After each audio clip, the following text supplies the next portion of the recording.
Hey there, welcome to Future Learner. I'm Shay Matthew Fisher. In my first post I told you that e-learning is the future and the future is now. In this video I'm going to talk a little about why I think this is the case. First, digital technologies are democratizing information, so learning and knowledge are open to anyone in the world who has access to the internet. Now, before this, information was bound up in two main forms. The first was books, which tended to be physically stored up in libraries, and universities were the places where the best libraries were typically found.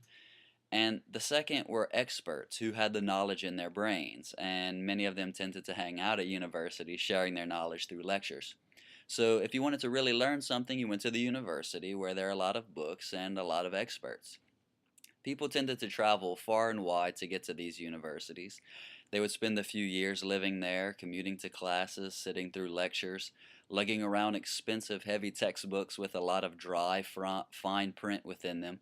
And these students would pay lots of money to the universities for this ever so gracious sharing of rare knowledge. Now, we're all familiar with this system, of course. It's still the standard in higher ed.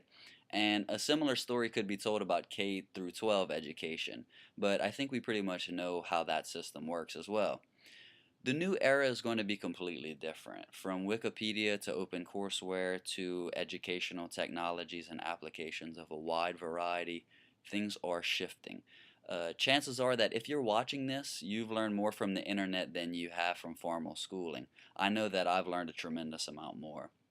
Now, I want to make clear that I think the institutions in education that we have are, despite all of their shortcomings, wonderful aspects of our culture. Our schools and universities are great places with great people and great resources, and everyone in the current system has a role to play in the shift that is taking place. The point is, information technologies right now are creating a civilizational revolution that is on par with the agricultural and industrial revolutions. Some call it post-industrial society or the information revolution, but whatever we would decide to call it, it's having a profound impact on the way that we learn.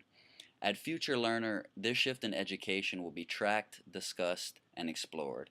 I hope that you join me in this important conversation about the future of education in the digital world. Go to futurelearnerblog.wordpress.com.